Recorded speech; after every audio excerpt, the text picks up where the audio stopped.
옆 사람과 한번 인사하면 좋겠지요. 누가 앉으셨나 보시고 더위 잘 이기십시오.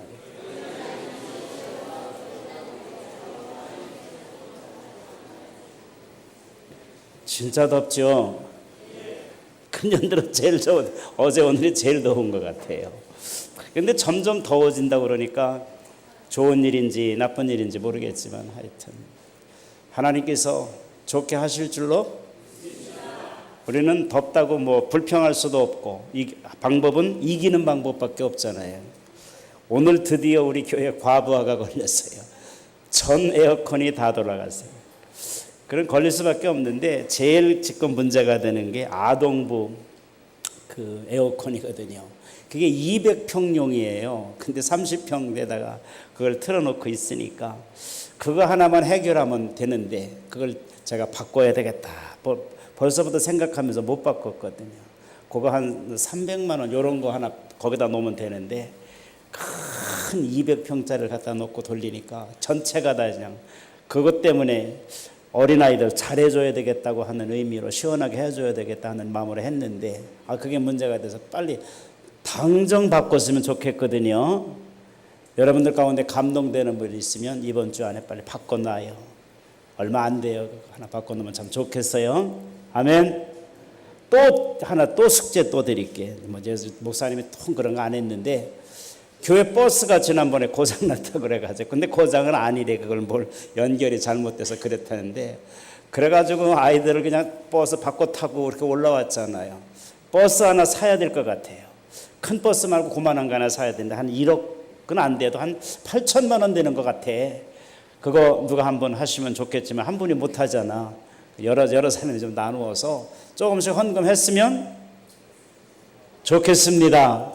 재정으로 할 수도 있지만 이런 거는 성도들이 이렇게 십시일반으로 헌금해서 하는 것이 좋아요. 유익하고 우리 교회는 넉넉히 할 수 있습니다. 용돈 조금씩 절약해서 버스 헌금합시다. 아멘.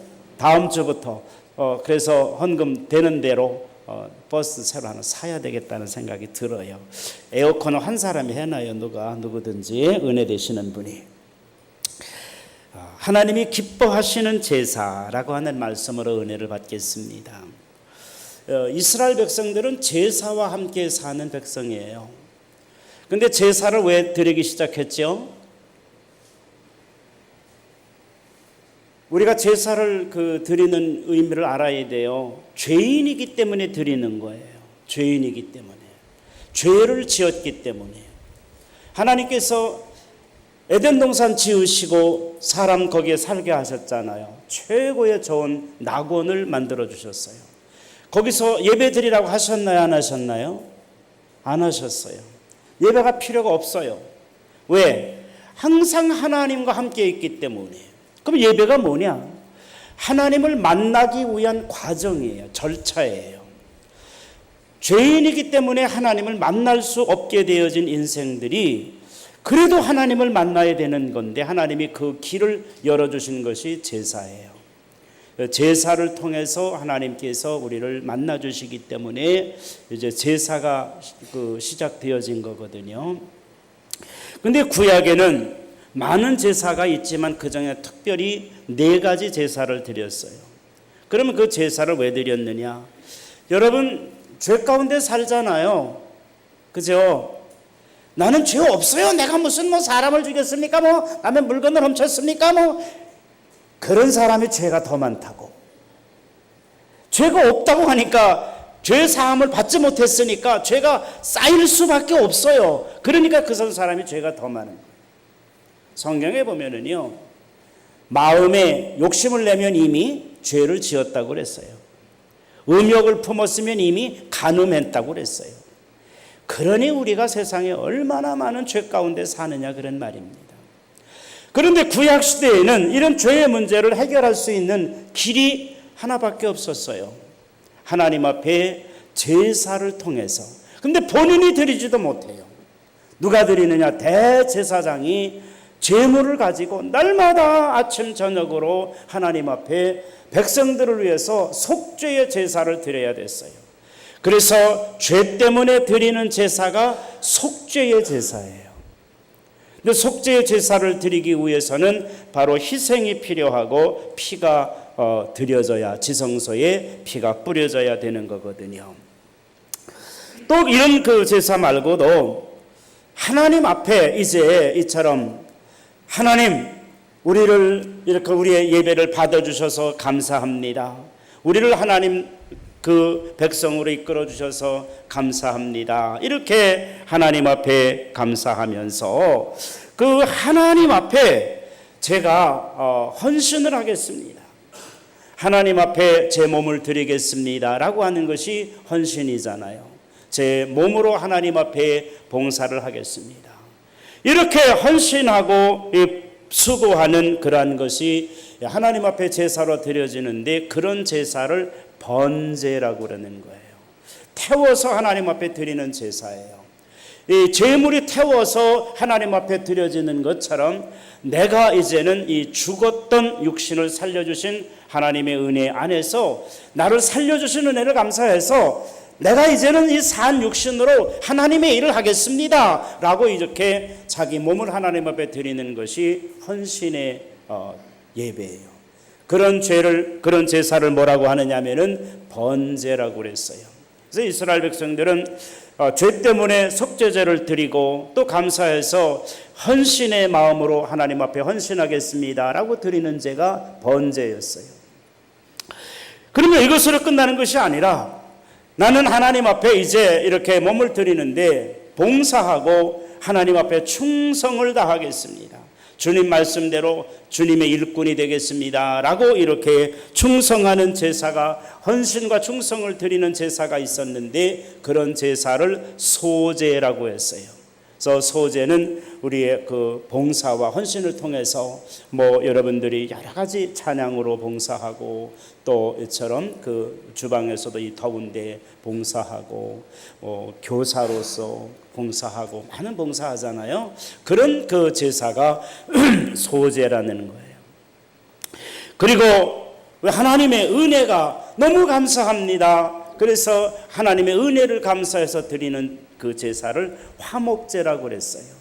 이렇게 4가지 제사를 주로 드렸어요.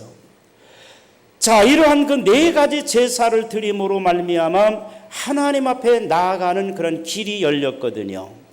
그런데 예수님께서 이 세상에 오셔서 십자가에 달려 죽으심으로 말미암아 한 번에 이 문제를 해결해 버리셨어요. 수많은 문제가 있고 수많은 그런 하나님 앞에 나아가기 위해서 우리가 속죄제도 드리고 번제도 드리고 소제도 드리고 화목제도 드려야만 했는데, 예수님께서 오셔서 한 번에 이 죄사의 문제를 다 해결해 버리셨어요. 그래 우리 뭘 해야 됩니까? 이제 그런 제사는 필요 없어요. 번제나 화목제나 소제나 이런 거 필요 없어요. 이제 여러분들이 하나님 앞에 드리는 제사는 이 새로운 제사를 하나님께서 말씀을 하셨어요.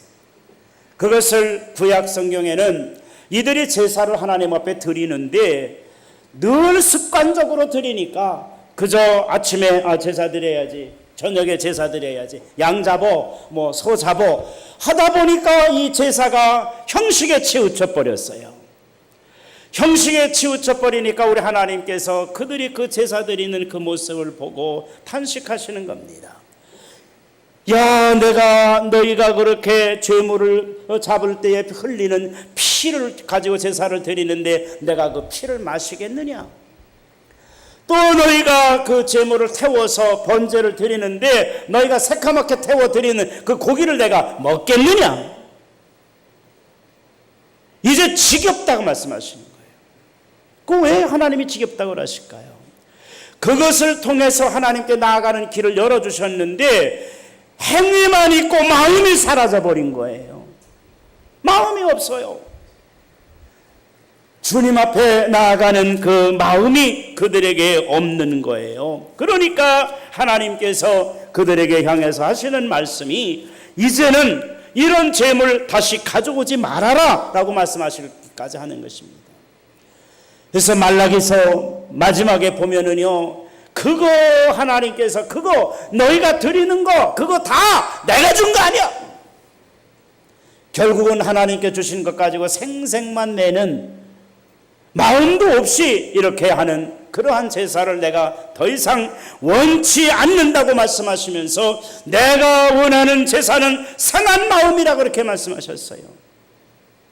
그런 거 없어도 마음을 가지고 하나님 앞에 나오는 그 진정한 마음, 그거를 기뻐하신다 말씀하셨어요. 자, 이렇게 우리 하나님께서 이 제사의 기본 정신은 바로 무엇이냐면은 기본 모든 것 가운데의 제사의 기본 정신은 바로 사랑입니다. 부모에게 효도하는 것도 그 정신은 바로 사랑이 바탕으로 되어져 있지 않으면요 형식만 남아있지 부모가 행복하지 않아요. 모든 게 마찬가지예요. 자녀에게 베푸는 자비의 마음도 사랑이 바탕이 되어 있지 않으면 형식만 남아있는 거지 그게 아니란 말이지요. 그래서 요즘 요한계시록을 강의하는데 이제 이번 주는 제가 휴가에나 못해 다음 주 하고 그 다음 주쯤은 사랑에 관한 말씀이 계속 또 연결되어 교회는 바로 사랑의 집약체예요. 사랑이 여러분 안에 넘쳐야 되는 줄로 믿습니다. 의식, 절차, 예식, 예절 이런 게 다 우리 성도들의 삶 가운데 필요하기도 해요. 인사도 해야 되고 절차도 갖춰야 되고 다 필요하지만은 그 모든 바탕 위에 가장 중요한 것이 뭐라고요? 사랑이 있느냐 하는 것입니다. 사랑이 있느냐. 옆에 사람은 사랑하는지 한번 쳐다보세요. 사랑하거든 사랑합니다 라고 한번 해봐요. 나 당신 얼굴도 몰라. 이런 사람 별로 옆에 안 앉았을 거예요. 교회도 자기 좋아하는 사람 옆에 앉으니까 그 사랑하는 사람 옆에 앉았을 거야.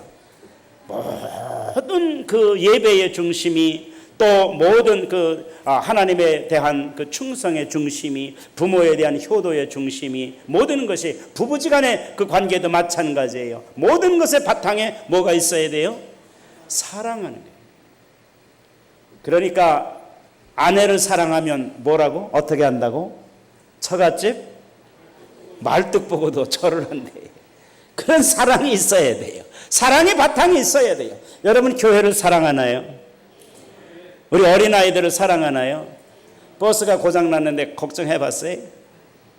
걱정도 안 되죠? 고장났었대.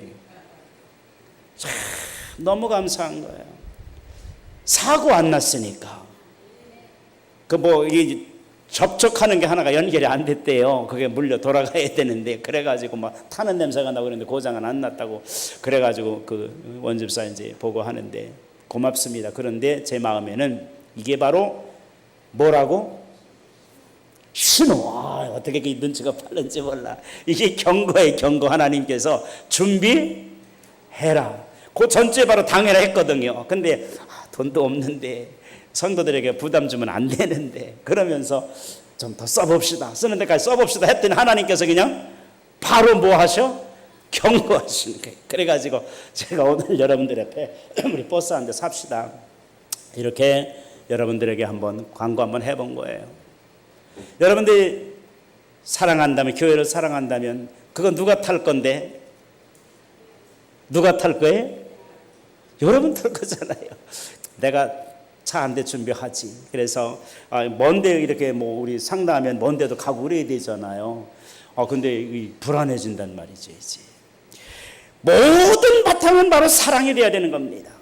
그런데 하나님께서 우리 현대인들에게 새로운 예배를 가르쳐 주셨어요. 하나님을 사랑하는데 그 사랑하는 방법이 뭐냐 하는 겁니다. 이웃을 사랑하는데 그 사랑하는 방법이 뭐냐 하는 겁니다. 그 사랑을 뭘로 표현하느냐 그런 말입니다. 그렇기 때문에 오늘 본문 성경 말씀으로 들어가 봅시다. 히브리서 13장 12절 말씀, 여기 자꾸 바람에 날아가서 12절에 보니까 이렇게 말씀하셨어요. 다 같이 시작.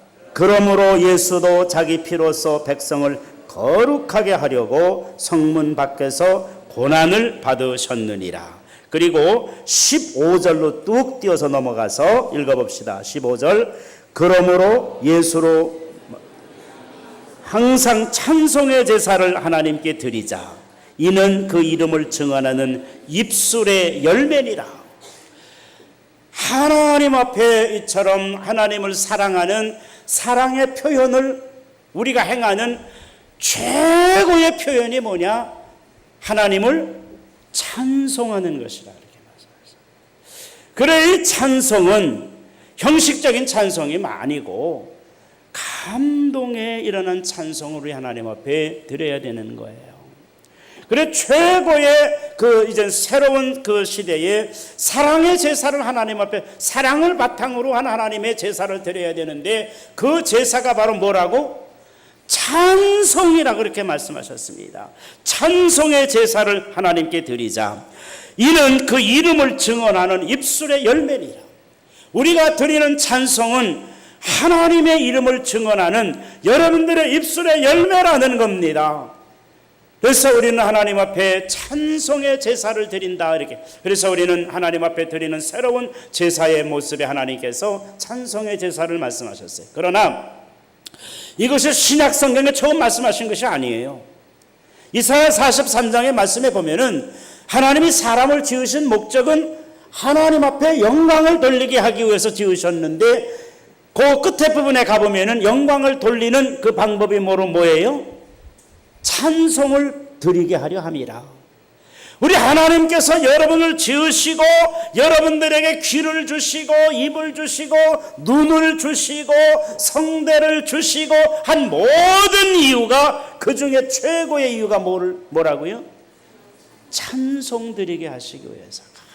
성가대는 귀한 자리에 오늘 새로운 식구도 와서 앉았고, 그런데 또 미국도 간다며 또 이렇게 빠지기도 하고 들어오기도 하고, 이게 저 가래가 쫙 찼으면 좋겠는데 아직도 저기가 안 차서 내가 영 마음에 이 자리부터 채우기 바랍니다.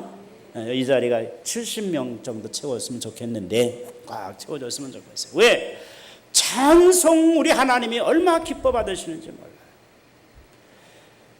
그래서 우리는 이제 하나님 앞에 영광을 돌리는 최고의 제사가 바로 찬송의 제사라, 이렇게 말씀을 하고 계신 것입니다. 그래서 여러분들은 항상 주님 앞에 그 기쁨으로 여러분들의 진정한 마음을 담아서 하나님 앞에 찬송을 드려야 되는데, 에베소서 5장 19절의 말씀에 보니까 사도 바울이 에베소 교회에 편지한 그 편지의 내용에 이렇게 말씀하셨어요. 에베소 5장 19절 다 같이 한번 읽어봅시다. 시작.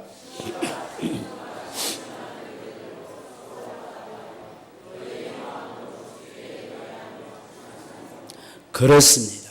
여기에서 중요한 용어가 뭐냐면은 이 찬송을 드리고 시와 찬송과 신령한 노래로 화답하는데 무엇이 담겨져 있어야 돼요? 마음이 담겨져 있어야 돼요. 시와 찬송과 신령한 노래로 화답하며 너희 마음으로 주께 노래하며 찬송하며 그랬어요. 우리가 찬송은요, 목소리로만 하는 게 아니에요. 우리는 우리의 그 찬송을 목소리만, 아름다운 목소리로만 들으면은요, 그것이 훌륭한 찬송인 것 같은데요, 그게 아니래요. 뭐가 있어야 돼요? 진정한 마음이 있어야 돼요. 진정한 마음이 있어요. 담겨진 목소리면은요, 그 목소리가 좀 덜 좋아도 그것이 하나님 앞에 영광이 되는 찬송이 되어진다는 거예요. 그런데 여러분들이 찬송을 할 때에, 찬송은 사람에게 하는 게 아니잖아요. 찬송은 누구에게 하는 거예요? 주님께 하는 겁니다. 하나님께 하는 겁니다. 이 찬송을 여러분들이 드리는데 마음으로 주께 노래하며 그랬어요. 여러분들이 마음으로 노래하는 게 뭔지 잘 모르지요. 저는 이 찬송으로 은혜를 받은 사람이기 때문에, 저는 기도로 은혜를 받는 게 아니라 기도원에 가도요, 죄송합니다마는 찬송으로 은혜를 받아요. 가면 앉으면 찬송부터, 새벽 기도해도 저는 그저 찬송으로 그냥 은혜를 받아요. 찬송을 여러분들이 계속해서 한번 불러보세요. 그러면은요, 좋은 일이 일어난다니까. 저는 찬송하다가 결혼도 했잖아요. 주님 고대가 그 찬송 부르다가 주님의 음성을 들었어요. 가라고 자꾸 가래. 누구한테? 우리 사모님한테 가래. 와 참나. 그래가지고 글쎄 찬송 부르다가 감동이 와가지고 결혼도 했다니까요. 여러분들도 찬송해봐요. 좋은 일이 일어날 줄로 믿어요. 결혼만 좋은 일인가요? 좋은 일이 얼마나 많지. 사업도 잘 될 줄로 믿습니다. 찬송하다 하나님의 찬송하다 병 고침도 받고요. 누가? 사울 같은 사람도 다윗이 찬송하니까 악귀가 물러갔어요. 찬송하다 귀신도 떠나가는 겁니다. 제가 근데 무슨 말씀을 드리려고 이렇게 말하면은 마음으로 찬송을 드리는 게 뭐냐 하는 겁니다. 나 마음으로 드려요 하는데 뭐 마음은 뭐가 있어? 악보 보느라고 정신없지. 가사 뭐 박자 맞아야 되고 뭐 음정 맞아야 되고 그게 훌륭한 찬송이지. 세상 사람들 평가는 그렇습니다. 그러나 우리 진정한 믿음의 평가는 그렇지 않습니다. 마음이 담겨져 있으면 되는 겁니다. 마음이 담겨져 있으면 되는 겁니다. 제가 오래전에 그런 간증했잖아요. 삼각산의 그 기도원에 어느 목사님이 기도하고 내려오는데 머리가 하얀 우리 박춘자 권사님 같은 권사님이 거기에서 빨래를 하고 계셨는데 바람이 휙 하고 불어가지고 빨래가 다 떨어져 버렸어요. 그런데 이 권사님이 그 빨래를 다시 거기 개울에다가 이제 헹구면서 찬송을 부르시는 거야. 내 주를 가까이 하게 하면 찬송을 부르시는 거야. 근데 목사님이 그 모습을 보고 권사님이세요? 그러니까 예, 권사님입니다. 근데 빨래가 다 떨어졌는데 하나님이 늙은이 이렇게 힘들게 빨래하는데 왜 바람 불어가지고 그냥 떨어지게 했어요? 불평할 것 같은데 찬송을 그렇게 하시냐고. 그러니까 권사님이 하시는 얘기가 아이고 우리 형제님 목사님인지 뭐 장로님인지 우리 형제님 제 말 좀 들어보시라고. 내가 아직도 힘이 있어서 떨어진 빨래를 다시 헹구어서 넣을 수 있는 힘을 주셨으니까 얼마나 감사하냐고. 와요. 그 정도 돼야 됩니다. 그러면 세상에 뭐 할 일이 없어요? 불평할 일이 없습니다. 모든 것을 감사로 받으면요 불평할 일이 없어요. 그래서 여러분들이 힘들고 어려울 때에 하나님 앞에 찬송할 수 있는 여러분들이 되어지길 바랍니다. 또 기도 제목 주셨군요. 하나님 감사합니다. 또 내가 이렇게 할 수 있는 일 주셨네요. 하나님 감사합니다. 이렇게 여러분들이 하나님 앞에 감사를 드리는데요. 여기 보니까 시와 찬송과 신령한 노래들로 서로 화답하며 너의 마음으로 주께 노래하며 찬송하라고 말씀하셨어요. 여러분 그런데 여기 말씀 가운데 보니까 찬송과 노래는 알겠는데 시는 모르지요. 이제부터는 제가 일부 예배에서도 이렇게 숙제를 내드렸는데 이제부터는 한번 시간이 나거든 시를 한번 써보시라고. 어제 아멘 소리가 하나도 안 나오는 거예요. 뭘 써보라고? 시를 한번 써보시라고. 왜? 하나님께서 시와 찬송과 신령한 노래들로 화답하라고 그랬는데 시는 안 쓰잖아요. 여러분들이 부르는 찬송은 다 쓰여진 시를 가지고 붙인 노래예요. 그잖아요. 그래서 여러분들이 이처럼 하나님을 만나고 하나님을 경험한 수많은 믿음의 사람들이 그처럼 그 받은 은혜를 감사해서 그걸 글로 썼거든요. 그게 시예요. 찬송시예요. 거기에다가 훌륭한 작곡가를 만나가지고 거기에다 곡을 붙였어요. 그게 찬송가잖아요. 그런데 이제는 여러분들만의 찬송을 한번 만들어 보면 어떨까 하는 생각이 들어요. 그래서 여러분들이 시와 이렇게 했는데 시는 나와 먼 것 같아. 거리가 먼 것 같아. 그래서 시는 거의 안 쓰시잖아요. 근데 이제부터는 뭘 좀 써보시라고? 시를 좀 써보세요. 시는 못 쓰는데요. 그럼 편지라도 써보세요. 여러분 하나님 앞에 여러분 편지 한번 써보세요. 이거 상당히 중요한 겁니다. 쓰려고 노력도 안 하잖아요. 우리는 나는 못 쓴다고. 하나님께서 여러분들에게 다 재능을 주셨어요. 그 좋은 경치만 보면은 다 모든 사람이 다 한 수 읊어본다니까요. 우리 이범초 장로님도 잘 아시잖아요. 한 수 읊어본다니까요. 우리가 세상 사는 동안에 이처럼 다 그런 감정을 주셨어요, 하나님께서. 그런데 그걸 좀 잘 쓰는 사람도 있고 못 쓰는 사람도 있는데, 여러분도 다 시인이 될 수 있습니다. 다 시인이 될 수 있어요. 그러니까 이제 받은 은혜, 제가 주신 말씀 기억하면서 그렇네 진짜, 나는 왜 시를 안 쓸까 하며 생각하면서 노트를 하나 가지고 다니세요. 근데 요새 노트도 필요 없어. 핸드폰에다가 녹음 딱 눌러놓고 읊으면 되는 거야. 그러면 거기에다 기록되어지니까. 그런데 요즘은 얼마나 발달했는지요. 자기가 그 시를 이렇게 읊고 그러면은요, 노래로 만들어준대요, 그거를. 그런 핸드폰도 나온대, 이제. 제가 우리 부목사님들에게, 뭐 이런 거 나온다는데 어디 있는지 뭔지 나 모르겠는데, 핸드폰 바꿀 때 됐잖아요. 갤럭시 S2니까 이제 8이 나왔는데 바꿀 때 된 것 같은데, 그런 거 있으면 좀 한번 알려줘봐. 네, 그래 나중에 못 찾았나 봐요. 그런 것도 나온대요. 노래 만들어주는 것도 있대요. 그래서 여러분들이 하나님 앞에 내가 찬송 시를 한번 써가지고 하나님 앞에 내가 찬송 시를 한번 이렇게 노래로 불러볼 수 없을까? 왜? 하나님께서 그걸 하라고 그랬어요. 시와 찬송과 신령한 노래들로서 서로 화답하며 너의 마음으로 주께 노래하며 찬송하며 그랬습니다.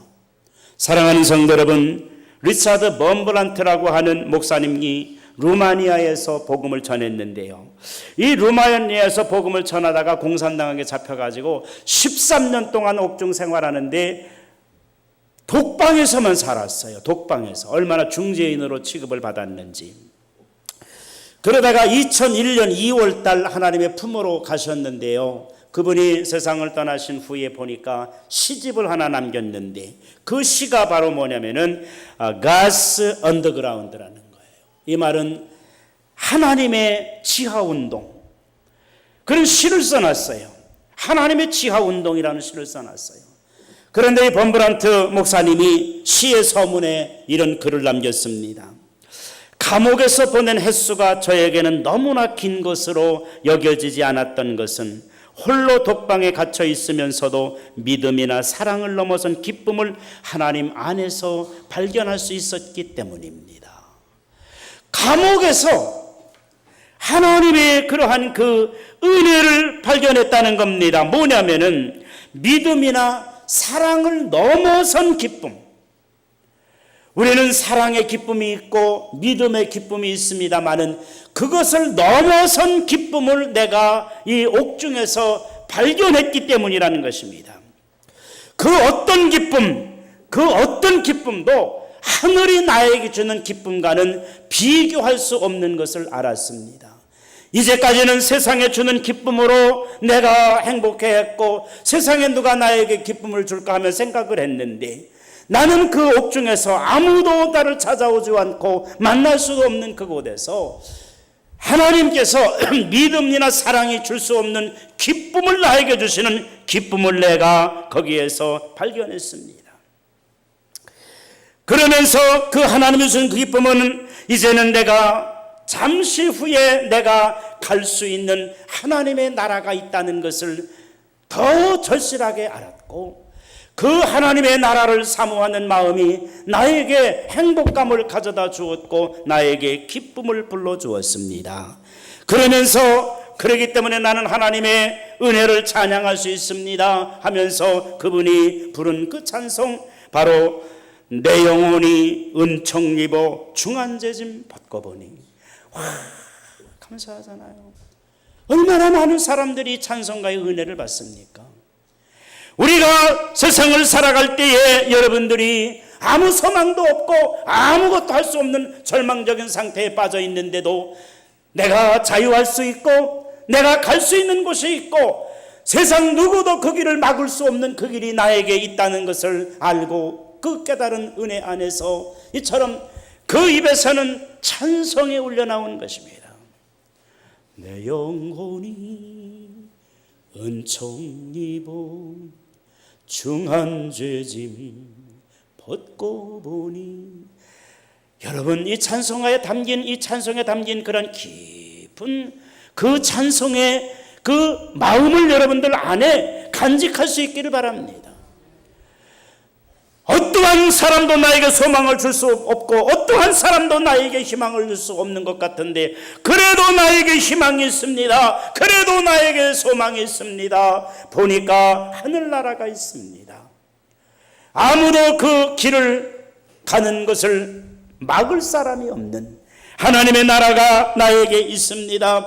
그래서 나는 이제는 우리 주님의 그 놀라운 은혜로 중한죄짐을 벗고 보니 슬픔 많은 이 세상도 천국으로 변하는 것을 내가 알았습니다 라고 고백을 하는 거지요. 사랑하는 성도 여러분, 우리가 슬픔 많은 이 세상도 천국으로 바꿀 수 있는 것은 내 마음에 소원이 심겨져야 되고 내 마음속에 천국의 그런 희망이 심겨질 때에 그것을 이길 수 있었다는 것을 이 범브란트 목사님이 그의 하나님의 지하 운동이라고 하는 책에서 고백해 놓은 그런 그 신앙의 고백이라 그런 말입니다.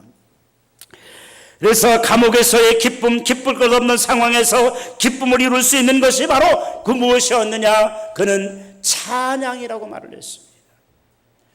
그래서 우리는 이 찬양은 죽음에 대한 승리의 노래이며, 이 찬양은 깊은 계곡에서 여러분들이 두려워하지 않을 수 있는 힘이 되어지며, 이 찬양은 여러분들을 괴롭히는 악한 신을 몰아내는 능력이 되어지기도 하는 줄로 믿으시기를 바랍니다. 사울이 악신에 걸려서 고통당할 때에 다윗이 리라를 치면서, 리라라고 악기를 치면서 시를 읊었고 찬양을 부를 때에 그에게서 악신이 떠나더라 그랬습니다. 이처럼 우리가 하나님 앞에 찬송의 제사를 드리는 것이야말로 여러분들의 세상의 슬픔과 세상의 문제와 세상의 번민에서, 세상의 염려에서, 세상의 불안에서 벗어날 수 있는 큰 능력이요 힘이 되어진다고 말씀하시는 것입니다. 그래서 저는 여러분들에게, 여러분들이 슬픔이 있거든 찬송하십시오.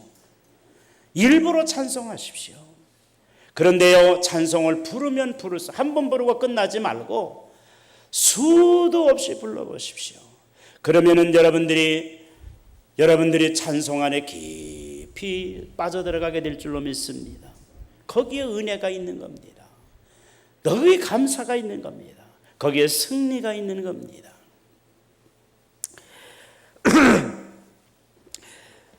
이러한 그 찬송이야말로 그 어떠한 재물이나 화려한 그러한 모형으로 드러내는 그런 제사보다도 우리 하나님께서 기뻐하는 진정한 예배라고 말씀하시면서 데살로니가전서 5장 16절의 말씀을 주시면서 항상 기뻐하라, 쉬지 말고 기도하라, 범사에 감사하라, 이것이 그리스도 예수 안에서 너희를 향하신 하나님의 뜻이니라고 말씀을 하셨습니다. 하나님은 세상 안에서 신령과 진정으로 예수님의 구속으로 인해서 기쁨으로 하나님 앞에 예배하는 자들을 찾으시는데, 그 예배의 진정한 예배가 바로 뭐라고 말씀하셨느냐? 찬송의 제사라고 말씀을 하셨습니다. 요한복음 4장 23절 24절의 말씀에 보면은 이렇게 말씀이 기록되어집니다. 아버지께 참되게 예배하는 자들은 영과 진리로 예배할 때가 오나니 곧 이때라. 아버지께서는 자기에게 이렇게 예배하는 자들을 찾으시느니라. 하나님은 영이시니 예배하는 자가 영과 진리로 예배할지니라. 여러분들의 영과 진리로 예배하는데, 영과 진리로 예배하는 그 예배의 방법 중에 첫 번째 제사가 바로 뭐냐? 찬송의 제사를 드리라고 하나님께서 말씀을 하셨습니다.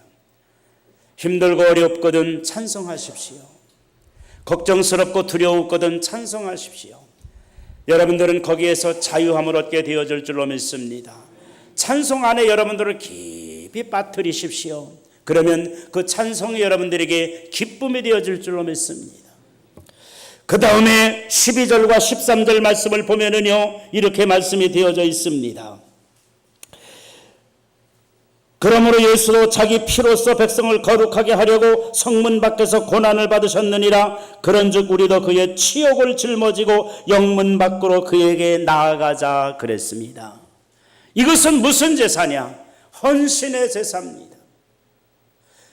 하나님이신 예수님께서 하늘 보좌를 버리시고 이 땅에 오셔서 저와 여러분들을 위해서 지금 십자가의 길을 가시는 겁니다.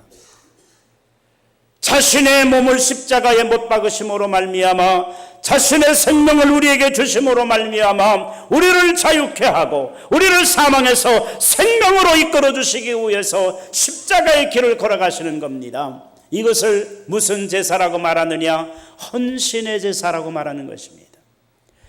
예수님께서 아무든지 나를 따라오려거든 자기 십자가를 지고 나를 따라오라고 말씀하셨습니다. 내가 죽지 않으면 생명이 그 안에 없습니다. 그러면서 주님은 죽고자 하는 자는 살 것이라고 말씀하셨습니다. 세상에 살려고 받은 사람은 죽을 거라고 말씀하셨어요.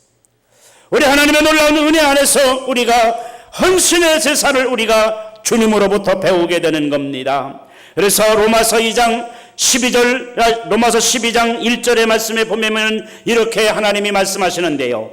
그러므로 형제들아 내가 하나님의 모든 자비하심으로 너희를 권하노니 너희 몸을 하나님이 기뻐하시는 거룩한 산 제물로 드리라. 이는 너희가 드릴 영적 예배니라 그랬어요. 뭘 드리라고요?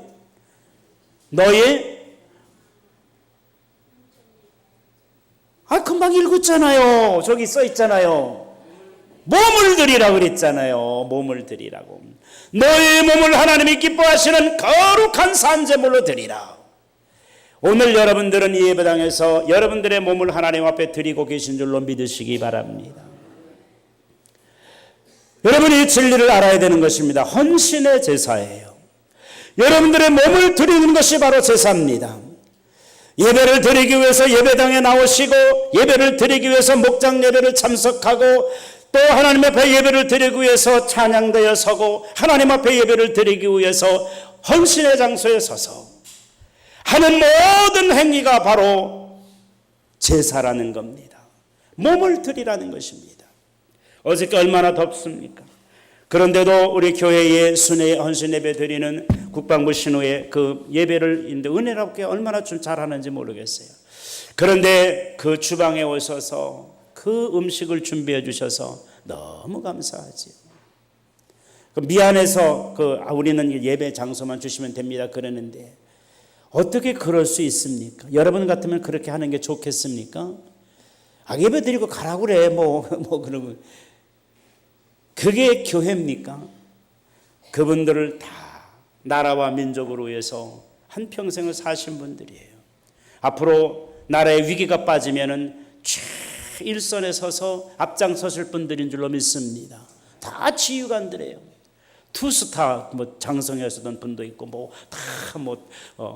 장성급들 대령 중령 이런 분들 거기 다 오신 거예요. 그런데 난 놀라운 은혜를 발견한 거예요. 그분들 가운데 목사님들이 여러 분이 나신 거예요. 세계적인 그 선교사도 계시고 너무 놀라는 것입니다. 나이로비 케냐의 선교사 이야기를 하는데 깜짝 놀랐어요. 언젠가 방송에 본 것 같은데 이름은 기억지 않나서 그랬는데 그것이 바로 그 회원 신우의 회원 중에 한 분이라고 그러고 자녀들이 다 목회자가 되어지고 그래서 너무 감사하다, 소망이 있다 이렇게 말한 겁니다. 우리 하나님 앞에 나아갈 때에 몸을 드리는 것처럼 귀한 게 없습니다.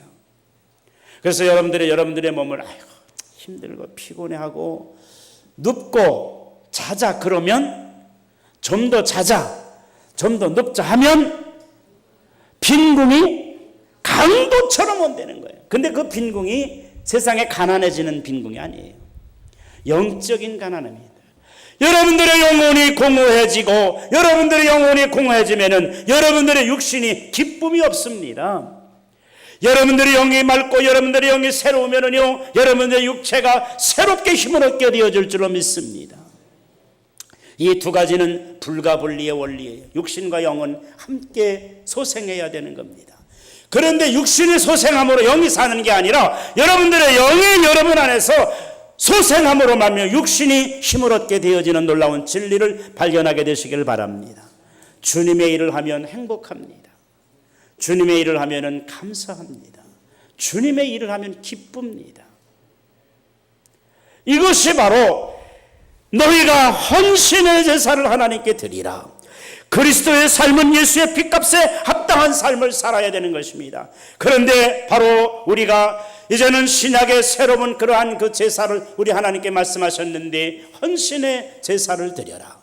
헌신의 제사는 바로 예수님께서 우리를 위해서 하늘 보좌를 버리시고 이 땅에 오셔서 물과 피를 쏟으시고 십자가를 지시러 그 올라가시는 비아돌로사, 그 13가지 고통을 담은 그런 그 13번 넘어지시면서 올라가신 그 길, 그게 바로 뭐냐? 헌신의 길입니다.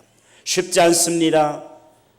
거기에도 고통이 있고 힘든 어려움이 있습니다. 수많은 장애물도 있습니다. 그러나 여러분들은 극복하시고 여러분들의 몸을 하나님이 기뻐하시는 산 제사로 드리는 여러분들이 되어지기를 주님의 이름으로 축원합니다. 그것은 여러분들의 육신을 강건하게 할 뿐만 아니라 여러분들의 육신의 삶에 행복을 주어주고 여러분들에게 하나님을 만나는 귀한 은혜의 자리가 되어주는 줄로 믿으시길 바랍니다. 일하면서 주님을 만나는 거예요. 저는 그 장본인이에요. 저 예수님 만난 게 군대에서 만났다고 그랬잖아요. 그러니까 어저께 그 신호회 같은 특별한 그 애정이 있는 거예요. 그렇습니다. 주님의 일을요 억지로 한 거잖아요.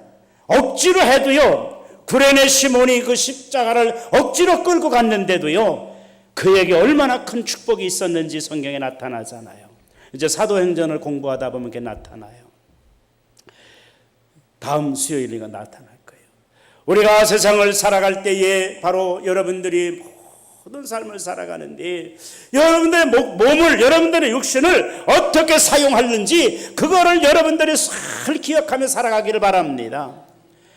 그냥 좀 더 찾아, 좀 더 눕자 하고 여러분들이 살면은요 빈궁이 강도처럼 올 수밖에 없지만은 여러분들의 육신을 하나님의 거룩한 산제사의 제물로 여러분들이 사용하면은요 여러분들의 삶의 기쁨이 넘치고 여러분들의 삶 가운데서 새로운 능력과 새로운 소망이 넘쳐나게 될 줄로 믿습니다.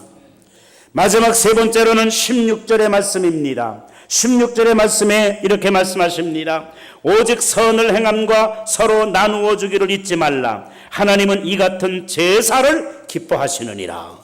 여기 말씀에 보니까 선을 행함과 나누어 주기를 잊지 말라 이렇게 말씀하시고, 이런 선행을 기뻐하시느니라 그러지 아니하시고 뭐라고 하셨어요? 이런 제사를 기뻐하시느니라. 선행도 제사라고 말씀하시는 것입니다. 여러분들이 이 착한 행동, 이것이 선행이냐? 그거 아닙니다. 선행은 달라요. 착한 행동은 똑같이 착한 행동이지만 그 안에 예수가 있을 때에 이것이 성경이 말하는 선행인 줄로 믿습니다. 그래서 여러분들이 착한 행동을 많이 하세요. 그런데 그냥 세상 의미 없는 착한 행동 하지 말고 예수님의 이름으로, 여러분들이 예수님의 이름으로 선한 행동을 하는 것이 바로 우리 하나님께서 말씀하시기를 이 같은 제사를 하나님께서 기뻐하시느니라 말씀하셨습니다. 그래서 우리는 세상을 살아갈 때에 여러분들이 어떻게 살아가야 되느냐? 우리 하나님께서 여러분들을 세상의 빛이요 세상의 소금의 직분을 가지라고 우리 하나님께서 말씀을 하셨는데, 세상의 빛이요 세상의 소금이 되는 것이 무엇이냐 하는 겁니다.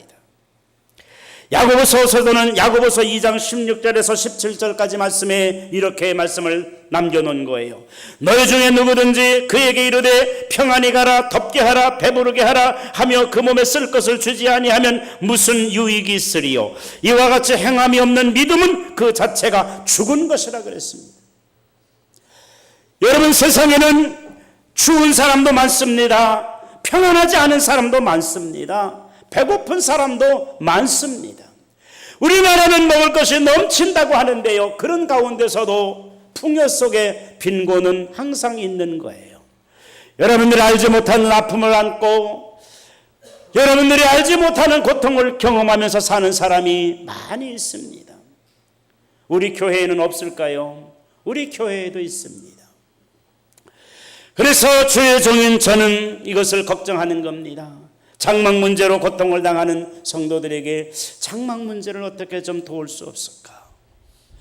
또 직장의 문제도 있고요, 결혼의 문제도 있고, 질병의 문제도 있고, 수많은 아픔과 고통이 있지 않습니까? 자녀들의 문제도 있고요. 이런 문제들을 안고 우리가 걸어가는 것입니다. 다 함께 가는 겁니다. 그런데 그들에게 우리가 정말로 평안이 없어서 두려운 사람들에게 평안히 가라 말로만 하면은 그게 무슨 의미가 있느냐, 그런 말입니다. 추위에 떨고 있는 사람에게 덥게 해, 왜 그러고 있어, 이렇게 말하는 것이 무슨 의미가 있느냐 하는 말입니다. 배가 고파서 굶주리는 사람에게 배불리 가서 먹어 하는 것이 무슨 의미가 있는 것입니까? 배고파 보지 않은 사람은 배고픔의 슬픔을 모르는 것입니다. 그래서 눈물 젖은 빵을 먹어본 사람이 아니면은 인생의 맛을 모르느니라고까지 말씀을 하고 있는 겁니다. 배고파 본 사람이 배고픈 사람의 배고픔을 알고요, 외로워 본 사람이 외로운 사람의 외로움을 아는 것입니다. 우리가 세상을 살아갈 때 우리 그리스도인은 이러한 세상에 무엇을 해야 되느냐, 이렇게 하시는 것입니다. 그 몸에 쓸 것을 주지 아니하면 무슨 유익이 있으리요, 이같이 행함이 없는 믿음은 그 자체가 죽은 것이라고 야고보 사도는 말하고 있는 것입니다. 그렇기 때문에 마태복음 5장 14절 16절의 말씀에 보면은 너희는 세상의 빛이라 산 위에 있는 동네가 숨겨지지 못할 것이요 사람의 등불을 켜서 말 아래에 두지 아니하고 등경 위에 두나니 이러므로 집안 모든 사람에게 비치느니라. 이같이 너희 빛이 사람 앞에 비치게 하여 그들로 이 착한 행실을 보고 하늘에 계신 너희 아버지께 영광을 돌리게 하라. 우리는 세상에 고통을 당하고 환난하는 사람들에게 빛을 보여주어야 되고 소금의 직분을 우리가 감당해야 된다는 것입니다. 그 아픔을 함께 나누고 그들의 고통을 함께 이처럼 위에서 기도해 줄 수 있는 교회가 되어야 된다는 거지요. 여러분들이 베푼 선행 하나는 나라를 변화시키고 인류를 변화시킬 만한 큰 기적을 이루기도 한다는 사실을 우리는 알아야 되는 것입니다. 남아프리카 공화국의 투투 대주교에 관한 말씀은 너무나 잘 알려져 있는 사실입니다. 남아프리카 공화국은 흑인들이 많고 백인은 얼마 안 되는데 소수 백인이 지배하고 있었던 나라거든요. 그래서 백인들이 지나갈 때는 흑인들은 길을 비켜주고 옆에서 인사를 하게 만들어 놨어요. 그 백인들 천국이죠. 그런데 이 나라에 변화를 일으킨 분이 바로 투투 대주교라는 흑인 그 성공의 대주교예요. 그럼 어떻게 해서 그런 일을 할 수 있었느냐라고 그분에게 물어보았더니 그분이 이렇게 말을 하는 겁니다. 어느 날 어머니 손을 붙잡고 길을 걸어가는데 저 앞에서 그 성경책을 들고 이렇게 오는 키가 커다란 백인이 한 번 오는데 자기들이 길을 비켜드려야 되겠다라고 생각을 했는데 그 백인 그 분이 말이죠, 키가 커다란 백인, 자기들이 인사를 받아야 될 그분이 옆에 서가지고 인사를 겸손히 하면서 평안히 가십시오 라고 인사를 하더라는 거예요. 그 어린 투투가 이것을 보니까 너무 이상한 겁니다. 그래서 어머니께 물어봤어요. 어머니, 저분은 왜 저렇게 행동을 하지요? 우리가 인사를 해야 되는데 왜 저분이 우리에게 인사를 하지요? 그랬어요. 그러니까 그 어머니가 얘기를 하는 것입니다. 저분은 성공회의 그러한 그 신부인데, 그런데 성경에 이처럼 섬기라고 해서 성경의 말씀의 배움을 가지고 저분이 하지 않아도 될 일을 하고 있는 거란다라고 가르쳐 주었다는 거지요. 그런데 어린 투투 이 대주교의 마음에는 그것이 큰 영향을 받았어요. 그래서 나는 이 다음에 커서 반드시 이 성공회의 그 신부가 되겠다라고, 그렇게 해서 그때부터 열심으로 공부를 해가지고 이제 성공회 대학에 들어가서 신부가 되어져 가지고 대주교까지 되어졌어요. 그분을 통해서 남아프리카 공화국에 이처럼 이제는 뭐 넬슨 만델라 이런 분도 뭐 이런 역사들을 이루지만은 이러한 큰 변화를 일으켜서 이제는 흑인과 백인의 인종 차이가 많이 해소되어졌어요. 완전히 해소되어졌다고 보기는 어렵지만은 거의 해소가 되어지는 큰 역사를 인정받아 가지고 노벨 평화상을 이분이 받았다는 거 아닙니까? 사랑하는 성도 여러분, 여러분들이 안 해도 될 일을 한번 여러분들이 한 것을 통해서 얼마나 많은 감동이 일어나는지 모릅니다. 그래서 우리는 세상을 살아갈 때에 선행의 제사를 우리가 하나님 앞에 드리라고 성경은 가르쳐 말씀하시고 계시는 거예요. 그래서 여러분들이 하나님께서 주시는 말씀처럼 너희는 세상의 빛이요 너희는 세상의 소금인데, 이것을 등경 위에 두는 이유가 바로 뭐냐? 등경 위에 두어서 많은 사람에게 유익을 주고 많은 사람을 비추는 빛이 되어지고 소금의 직분을 감당해야 되는 게 아니냐라고 말씀을 해주고 계시는 겁니다. 그런데 이걸 말 안에 비추어서 자기만 간직하고 사는 삶을 산다면 하나님께서 책망할 수밖에 없습니다. 하나님은 많이 받은 자에게 많이 요구하신다고 말씀하셨어요. 여러분들이 받은 은혜가 크거든 여러분들은 하나님 앞에 더 크게 헌신할 수 있는 여러분들이 되어주시기를 주님의 이름으로 축원합니다. 하나님은 그것을 기대하고 계세요. 또 그것을 기뻐하고 계세요. 그러면은요 더 큰 복을 누리게 될 줄로 믿습니다. 억만장자가 받는 복과요 정말 가난한 사람이 받는 복은 비교가 안 돼요. 엄청난 그런 복을 누릴 수 있는 길들이 다 그 안에 있는 겁니다. 그래서 오늘 하나님께서 이제 우리가 새로운 그러한 예배를 하나님께서 말씀을 하셨는데, 첫째가 무슨 제사를 드리라고요? 다 잊어버렸나요 벌써? 첫 번째가 무슨 제사를 드리라고? 찬송의 제사요? 그렇죠? 찬송의 제사를 드리라고 그랬잖아요. 그 다음에 뭐라고? 무슨 제사를 드리라고? 헌신의 제사를 드리라고. 그리고 세 번째는 언제 충성이라고 그랬어? 세 번째는 선행의 제사를 드려라. 금방 해도 제목도 잊어버리니까 재미있지요. 그러니까 설교할 만한 거예요. 다음 주에 또 설교해도 될 거야. 다시 한번 해봅시다. 무슨 제사를 드리라고? 찬송의 제사를, 그 다음에 헌신의 제사를, 그 다음에 선행의 제사를 드리라. 이 제사를 통해서 하나님 앞에 온전한 예배를 드리는 여러분들이 되어주시기를 주님의 이름으로 축원합니다. 기도하겠습니다.